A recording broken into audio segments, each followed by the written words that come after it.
Right. I apologize about the weather, of course. I can feel the heat building up in this tent, unfortunately. But I'll keep it very short and to the point. I'd like to thank all the participants of the tournament. We now have a new Grand Champion of the Grand Expedition! If you'd be so kind as to hand the drink over to the lovely Little Wings so you don't spill it over yourself or me when you stand up. This is becoming to be a bit of a habit, doesn't it? Standing in front of me and you getting more acclaim and reward. Just before you get any ideas, if you actually think you're going to get to be Jarl, you have to get just a little bit, not faster, because you are faster than me. But you have to be a little bit more dirty, a little bit more clever. You're entirely too honest for your own good. I am indeed. You are. It comes to the point of false modesty. Yes? And self-love is not nearly as much of a sin as self-loathing. Understand? Sort of. Don't worry about it. I messed the line up anyway. I thought so. So, on that, risk equals reward, work equals pay. And so, in consideration of your victory, I believe I have an appropriate gift.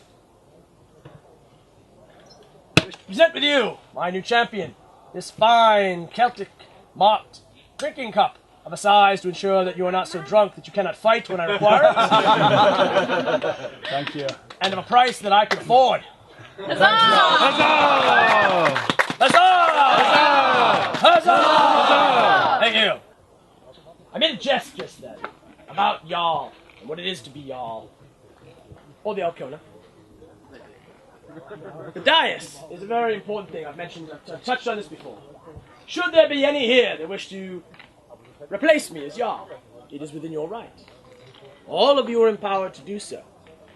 But remember, a Jarl does not make himself or herself Jarl. It's the people around him. So should you challenge my position, remember that you are not challenging just me. You are challenging all those that would support me. We are not an order of chivalric knights where you can challenge me to single combat and I will foolishly give you the advantage and allow you to take my position of authority and responsibility. However, should you endeavor to maneuver a large enough group of people to supplant me on this throne, then you may do so. For I wish no one in the expedition to feel that they are a slave or a servant. Is that understood? I'm sorry, I really can't hear you. And I thank you for that.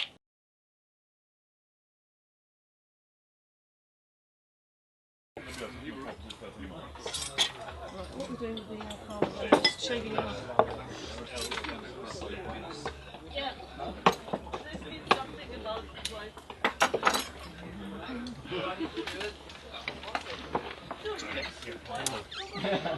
20 to 9. Sorry? I think Are we okay to go for round 2 yet? it has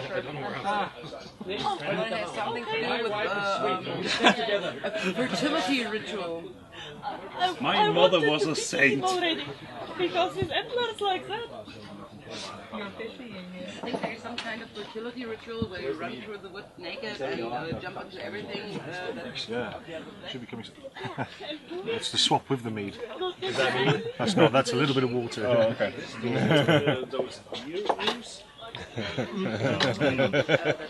Capturing our conversation about mead. Oh, yeah. Marius, would you be so kind as to come along the walk and stand in the front, please? A long walk? Oh, just stand up there, man.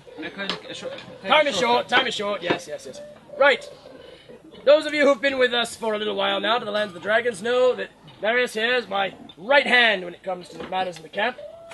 Equal in heart and in ability, in his own ways, as Sir Gareth, first knight and first thane of the expedition.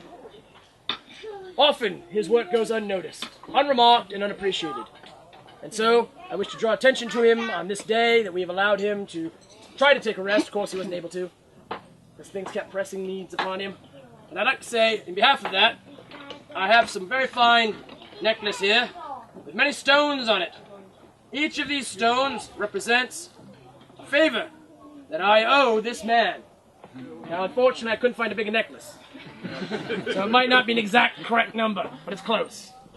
So, my good friend, I believe you have earned this and more.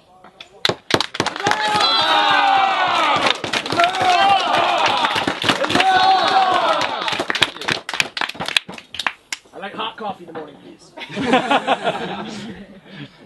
So, moving on to the next matter at hand.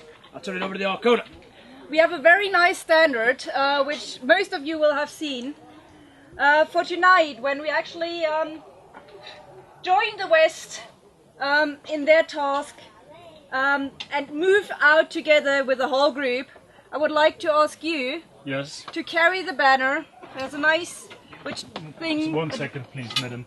Please let me go in But front of of you. course. Please do not walk to me. I have to walk to you. Thank you.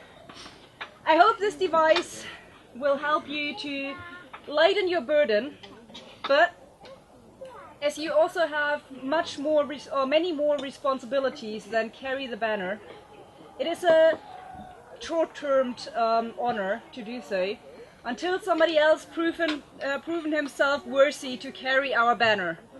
I really value your service, so I hope it will be a short honor. Please do your best to make yourself valuable to the expedition, so you will represent us by carrying our banner. Will do so.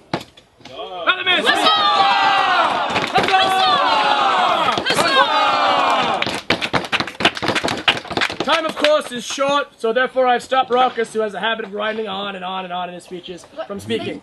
So if you want to talk to him about it, talk to him after the battles. Anyway, Don't sit down. moving on. Oh, You want to pour as well. he wants to pour as well. You see, there you go. Maid's standing there, and he's already pouring mead. Look at that. Sorry. Very fine. There you go. First bottle. If you need more, there we go. Another one. Pour some mead. Yep, will do so. Right, get your cups ready. It's been a tradition since the creation of the expedition that we have the mead oath. It's not perfect. It's very much an imperfect oath. Those in the past who've tried to pick loopholes in the oath have in the letter of the oath succeeded. But where they have failed is in the spirit of the oath. Do not try to dissect the oath and its words, trying to fulfill it letter for letter. Instead, embrace the spirit of the oath and what it means. Focus deeply on the words kin. When taking this oath, we all become kin. Many of you have left your homes, your families. Some of you travel alone in this world, having nowhere to go. By joining the expedition, you find yourself a home, you find yourself a family. And it's through this relationship that we endeavor to improve ourselves and improve the expedition. For no matter those who live in the ripe old age, as old as me, or those that die in their youth, as long as the expedition continues, your honor, your fame continues. My table. And as such, you live forever. And so, once these cups are close to full, because I can't afford to fill all of them, maybe the top, including my own cup, I shall lead you in the oath. Hey, you have to pour your own, Tiny. You think you're big enough to be able to do that. Make sure anybody back here needs some. There's a hole there. Oh, no problem. Have that filled in. It's mine, right? The whole thing. Good. Share. The closest to you. Right, so for those of you that haven't memorized the oath, I will start it off and you will repeat the verses after me. I'd remind you that should I get the oath somewhat incorrect, I'm the Jarl, I can do that. It is modifiable, and it has modified over the course of our long existence. Well, perhaps not so long existence. Anyway. Stand up for the meetups, please. I swear before this company. I swear before this company That I shall fight to the death. that I shall fight to the death. For my Jarl, Yarkona, and Thanes. For my Jarl, Yarkona, and Thanes. Oh, hell, I got it wrong. Give me a second. What are you talking about? There's no drinking before the meadow. Right, I swear before this company. I swear before this company That I shall fight to the death for my Jarl. that I shall fight to the death for my Jarl, Yarkona. Yarkona, Or their Thanes. or their Thanes. Should they fall. Should they fall, I shall take their place and fight as they would have fought. I shall take their place and fight as they would have fought. If any here should see me taken with weak heart and run away, they shall remind me of this pledge. Most importantly, made here before my kin.